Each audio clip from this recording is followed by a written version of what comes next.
Hola, muy buenas noches. Llegamos ya al cierre de la semana y me da mucho gusto dar la bienvenida a la tercera emisión de Imagen Noticias Guadalajara. Soy Ricardo Camarena, gracias por acompañarnos. Y a continuación, un adelanto de la información que tenemos preparada para usted. Dan marcha atrás a la reducción de límites de velocidad en el área metropolitana. Denuncian abuso policial de la comisaría de Guadalajara contra un mariachi. Reconoce la Secretaría de Seguridad que policías no están capacitados para enfrentar eventos de alto impacto.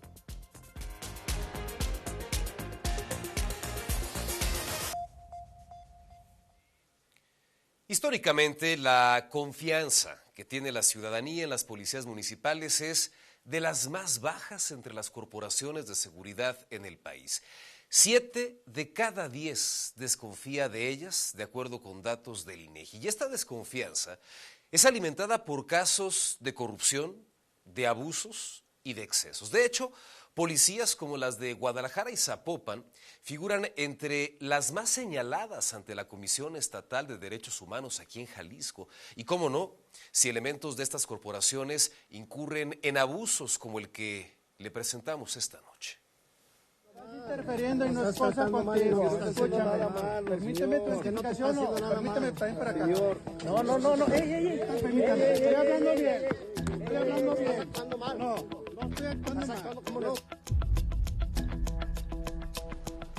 La comisaría de Guadalajara quedó bajo la lupa luego de que 2 policías fueron señalados por un presunto abuso de autoridad y uso excesivo de la fuerza, tras un altercado con mariachis que fue captado en video y difundido en redes sociales. Los hechos ocurrieron el 6 de enero y muestran la actuación de policías de la patrulla GDL 022, momentos después de que los músicos concluyeran una presentación en la vía pública. De acuerdo con la denuncia de Eric Ramda, hijo de un mariachero, el conflicto inició cuando los policías intervinieron contra un cliente del grupo por presuntamente consumir cerveza en la calle. Al intentar grabar el procedimiento, uno de los mariachis fue agredido. Permítame, estoy hablando bien. No estoy actuando mal. En las imágenes se observa al policía someter de manera violenta al cliente y posteriormente jalonear al músico, quien reclamaba respeto y exigía que se respondiera por los daños a su equipo. Sí, ¿para qué estás aquí también? A ver, ¿me lo vas a pagar? Sí, ¿me lo vas a pagar? ¿Qué te voy a pagar? ¿Qué ¿Qué doblé? No, vente, ya vamos. Muéstrame. No. El denunciante aseguró que su padre fue golpeado y que una trompeta resultó dañada. El caso provocó indignación en redes sociales. Ramda denunció públicamente el hecho ante el gobierno de Jalisco y la Fiscalía, calificando como prepotencia policial y sentenció: si un día te asaltan y los policías no llegan, no te preocupes, están ocupados golpeando mariachis. Tras la difusión del video, la comisaría de Guadalajara informó que abrió una investigación administrativa y separó del patrullaje al policía involucrado, mientras Asuntos Internos analiza si se violaron los protocolos de actuación y uso de la fuerza. Señor, no, permítame, estoy hablando bien. No. Para Imagen, Israel Orozco. Y también en Juanacatlán se denunció otro abuso y protagonizado, encabezado, imagínense nada más, por el titular de la comisaría. Tras la difusión en redes sociales de un video en el que se observa una presunta agresión contra una joven atribuida al comisario municipal de Juanacatlán, la presidenta municipal, Ana Rosa Vergara, confirmó la apertura de una investigación interna para esclarecer los hechos y deslindar responsabilidades. En entrevista con medios de comunicación, la alcaldesa explicó que el incidente se habría originado en un contexto previo de presuntas amenazas en contra de elementos de vialidad. Según lo expuesto, una persona vinculada al establecimiento donde ocurrió y filmó el hecho habría realizado amenazas graves contra al menos 3 elementos, situación que ya fue denunciada formalmente por las oficiales afectadas ante las instancias correspondientes. Estos lamentables hechos se suscitaron debido a que una de las personas que se encontraba dentro del establecimiento había estado lanzando graves amenazas en contra de 3 elementos de vialidad. Una de ellas incluso tenía más de un mes recibiéndolas, no se atrevía a hacerlo por miedo a su integridad. mencionando que es madre soltera y pues tenía miedo de perder la vida porque es el único sustento de sus hijos. La presidenta municipal subrayó que aun cuando existe un antecedente de denuncias y un entorno de tensión hacia las agentes, reconoció que la actuación del comisario no fue correcta. Por esta razón, indicó que dio instrucción inmediata al órgano interno de control para iniciar una investigación administrativa, la cual se mantiene en curso. Sin embargo, quiero dejar bien claro que dentro de mi administración no permitiremos ningún tipo de abuso. Desde que me di cuenta de esas acciones, giré indicaciones al órgano interno de control para que se abriera una investigación. La edil sentenció que su gobierno no tolerará abusos de autoridad y que se respetará el debido proceso, esperando y acatando las resoluciones que emitan las instancias competentes antes de determinar posibles sanciones. Por el momento no se detalló el número de policías involucrados. La investigación continuará abierta hasta esclarecer lo ocurrido, mientras la alcaldesa reiteró su compromiso de actuar conforme a la ley y garantizar un actuar institucional apegado a los derechos humanos. Informó para Imagen Alberto Mariscal. Y es que más allá del reporte o de la denuncia que le hubieran podido hacer a la policía de Juanacatlán, evidentemente no puede ser el protocolo, no puede ser la forma en la que se conduzcan los integrantes de esta corporación sin órdenes de aprehensión, sin mayores elementos, sin mayor respeto a los derechos humanos de las personas que permanecían en este establecimiento. Estos temas llegaron a oídos del titular de la Secretaría de Seguridad aquí en el estado de Jalisco. Habló al respecto y dijo que se requiere mayor capacitación y aquellos que no estén en posibilidad de brindar un buen servicio, pues que mejor se vayan. Sin duda tenemos que esforzarnos más en capacitar a nuestros elementos, sobre todo en el uso proporcional y racional de la fuerza, el respeto a los derechos humanos. Siempre todo tendrá que ver con capacitación, entonces tenemos que estarnos esforzando en capacitarlos más. Y bueno, si hay algún elemento que pues, no entienda y a pesar de la capacitación siga teniendo este tipo de conductas, pues tendrá que ser sujeto a un procedimiento para darlo de baja. Bueno, y estos abusos, estos excesos, por supuesto que no pueden, que no deben quedar en la impunidad si es que existe un interés legítimo por parte de las autoridades para revertir los niveles de desconfianza de la población en esas corporaciones que nos han vendido como corporaciones de proximidad, como las más cercanas a la ciudadanía, como esas cuya presencia debería generar tranquilidad, debería generarnos seguridad y no temor. Por cierto, el titular de la Secretaría de Seguridad habló también en torno a la capacidad de algunas de estas corporaciones municipales. Reconoce que la inmensa mayoría de los policías no están capacitados para poder atender delitos de alto impacto como la ejecución de un comerciante del mercado de abastos. Muy pocos policías, sobre todo los grupos especiales, son los que tendrían tanto el equipo como la capacitación. Normalmente nosotros tenemos labores preventivas. Recordar que tanto policías municipales como estatales, su función principal es la de proximidad y prevención.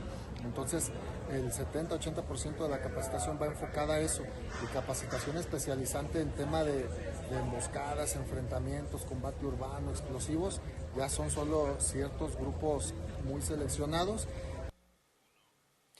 Mientras tanto, autoridades confirmaron el descubrimiento de un campamento del crimen organizado, en esta ocasión en Huejúcar. El secretario de Seguridad del Estado, Juan Pablo Hernández González, confirmó la detección y destrucción de un campamento utilizado presuntamente como centro de adiestramiento del crimen organizado y advirtió nuevamente de los esquemas de reclutamiento forzado mediante engaños que especialmente afectan a jóvenes en situación vulnerable. En entrevista, el funcionario explicó que como resultado de operativos interinstitucionales con autoridades federales y estatales, se logró ubicar y desmantelar un campamento improvisado en Huejúcar, una zona serrana ubicada en los límites de Jalisco y Zacatecas. En el sitio fueron destruidos casas de campaña, uniformes tácticos y prendas utilizadas por presuntos integrantes de grupos delictivos que operan en la región. Justo el día de ayer hicimos un operativo de manera interinstitucional también al interior del estado, allá para la zona de Huejúcar. Teníamos reportes de que había gente armada. siempre no descartamos que pueda haber inclusive jóvenes reclutados en esa parte, retomando esta parte. Y bueno, se destruyó el campamento por órdenes del Ministerio Público, nada más de que el problema fue que fue en una zona serrana, fueron un par de horas para llegar al punto por tierra. El secretario detalló que la eliminación del campamento se realizó por orden del Ministerio Público y que aunque no se localizaron a personas en el lugar, este tipo de espacios son utilizados como zonas de adiestramiento para fortalecer las filas del crimen organizado. Respecto al reclutamiento de jóvenes, Hernández González reconoció que aunque aún es temprano para establecer cifras oficiales en lo que va de este 2026, durante los últimos 3 meses del año pasado, admitió que se registró un incremento en reportes relacionados con este fenómeno que involucran a menores de edad. Pero sí hay que estar muy atentos de nuestros jóvenes, sobre todo de los menores de edad, que son muy susceptibles a caer en este tipo de engaños y bueno, se ponen en riesgo. Así es, a finales de año tuvimos más reportes en el tema de menores. Los últimos 3 meses, cuando menos los últimos 3 meses hubo un incremento de reportes de esta actividad. Finalmente, el secretario Juan Pablo Hernández reiteró que los operativos continuarán tanto en la zona metropolitana de Guadalajara como en el interior del estado, con la participación de los 3 órdenes de gobierno y el exhorto a la ciudadanía a denunciar de manera anónima este tipo de actividades a través del número de emergencias. Informó para Imagen Alberto Mariscal. Una zona complicada, un punto crítico en materia de seguridad, indiscutiblemente, históricamente, aquí en el estado de Jalisco. De vuelta al área metropolitana de Guadalajara, un sujeto conocido como El Parce fue detenido en un operativo interinstitucional en la colonia Valle de los Molinos en Zapopan. La captura se derivó de denuncias ciudadanas y de trabajos de inteligencia que lo relacionan con las famosas rifas colombianas y el esquema de préstamos gota a gota. El detenido, Daniel N., de 26 años y presuntamente originario de Colombia, no acreditó su estancia legal en el país y fue presentado ante el Instituto Nacional de Migración. Habitantes del Fresno viven con temor de la ola de robos que recientemente se ha generado en esta zona. Vecinos y comerciantes de la colonia El Fresno en Guadalajara se mantienen en alerta tras una serie de asaltos atribuidos a 2 sujetos que continúan operando en la zona. El caso más reciente ocurrió cuando los presuntos ladrones intentaron cometer un asalto en una casa de empeño. Según mencionaron los afectados, eran 2 los asaltantes. Uno cuidaba el exterior, aquí estaba sentado, mientras que el segundo, con el arma en mano, encañonaba a los trabajadores. Al no poder concretar el objetivo, el sujeto sale corriendo, toma a su cómplice y se van en una motocicleta. Uno de los presuntos responsables no ocultó su rostro, mientras que su cómplice portaba una gorra negra y cubrebocas del mismo color. Vecinos aseguran que los asaltos se han incrementado desde el inicio del año, lo que mantiene en preocupación a la zona. Pero es que de cuenta que pasó todo el suceso, y ya nomás nos metimos, pero ya no le hicimos caso. Como que vieron movimiento, eso se fue. ¿Había clientes? Había una persona, de hecho aquí me dejó, ahorita la voy a marcar para que venga. Dejó su teléfono. Y antes que se me olvide, también le presento a un tercer asaltante. Este anda haciendo sus desmanes por la colonia Rancho Nuevo de Guadalajara. Como recomendación le digo, si los conoce, denúncielos. Y si se los topa, sáqueles la vuelta. Para Imagen, Israel Orozco. Y justo el secretario de Seguridad hablaba de que lo fuerte de las policías locales es la prevención del delito. Bueno, ¿y qué está pasando entonces ahí en la zona del Fresno? Un aparatoso choque se registró sobre la avenida Juan Palomar y Arias, al cruce con la calle Aldous Huxley, en la colonia Vallarta Universidad, en donde se vieron involucrados un vehículo en color tinto y una camioneta gris que terminó proyectada contra un poste de concreto. Elementos de la policía vial acudieron para atender este incidente y agilizar la circulación. Afortunadamente, no se da cuenta de personas con lesiones de gravedad. Las personas que se vieron involucradas en este percance se desistieron de recibir atención médica, un accidente que generó tráfico pesado en la zona hasta que concluyeron las diligencias y los vehículos fueron remolcados.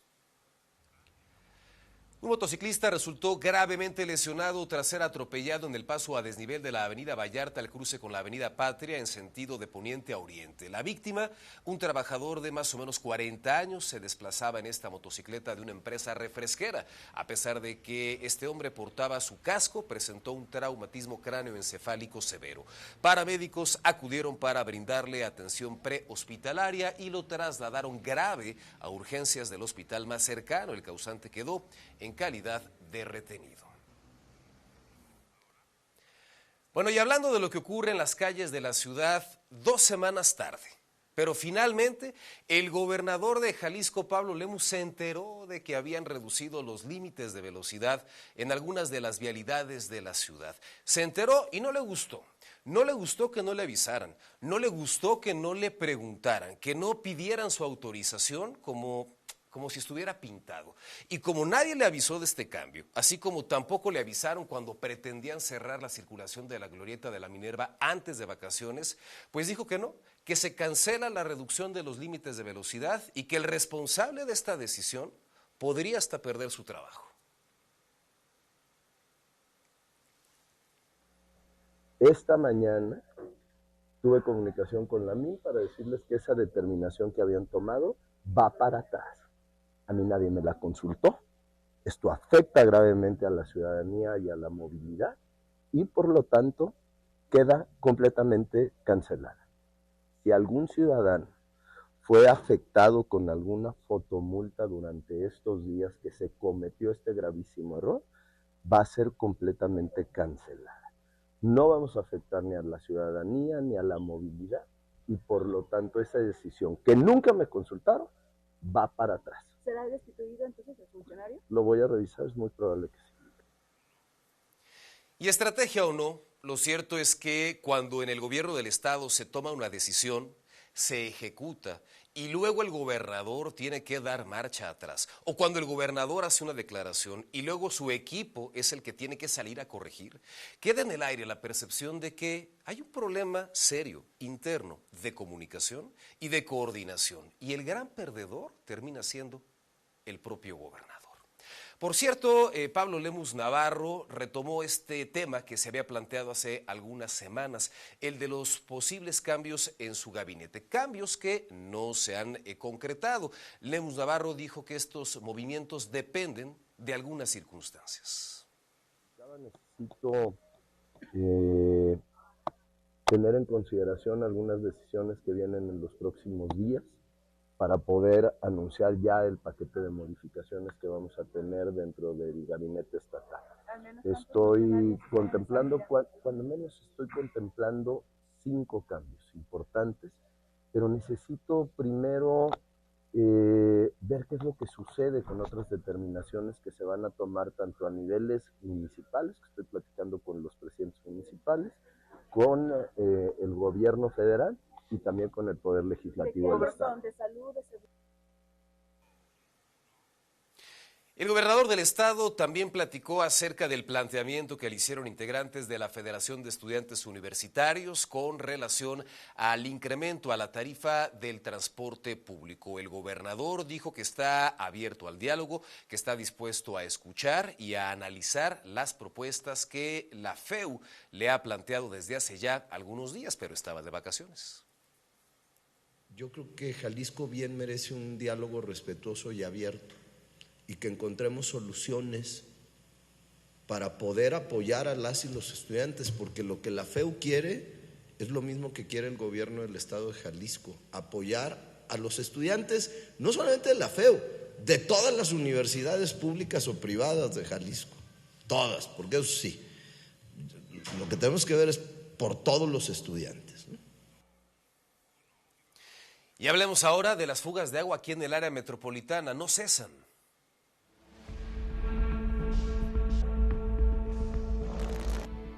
El agua es uno de los elementos más importantes para la vida y en la zona metropolitana de Guadalajara es constante el desperdicio, lo que implica un futuro desértico. Las cámaras de Imagen Noticias visitaron distintos puntos de la capital del estado para ver diversas fugas en tuberías reportadas por la audiencia. Jornal, entre Guinea y Sucre, Colonia Benito Juárez.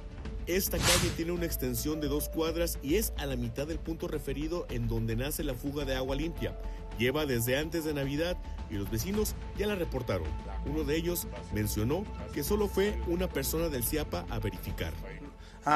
Dice un señor que vinieron a revisar una moto nomás a mirar ahí, pero pues no hace nada pues. Y es que ya había estado aquí un socavón y como que quebraron tubos cuando arreglaron el drenaje. Colonia Ferrocarril.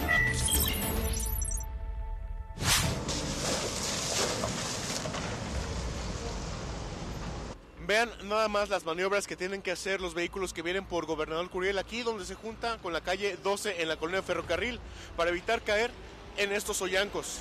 Las aguas negras surgen de las alcantarillas. Algún vecino colocó ese balde que se ve ahí, sin embargo, algún otro vehículo lo impactó y provocó que las personas que vienen ya no lo puedan ver y caigan en esos hoyancos. Sobre Prolongación Avenida de las Américas, a unos metros después de Pablo Neruda, Colonia Country Club, en la zona bancaria muy cerca de los límites con Zapopan, la fuga sale de un registro afuera de un edificio vacío. Pues mira, aquí esta fuga de aquí es del otro edificio que está abandonado, ya tiene más de 5 o 6 años abandonado el servicio. Yo tengo trabajando aquí 3 años y esta fuga tiene más de un mes y medio. La zona metropolitana sufre por la falta de agua. Una queja constante de los habitantes es que el CIAPA no atiende con rapidez los reportes, lo cual es una pérdida importante del recurso hídrico. En cámara, Jesús Recio. Para Imagen, Carlos Carrizales. Hasta el 40% del agua se pierde en fugas. Nos vamos, gracias, buenas noches.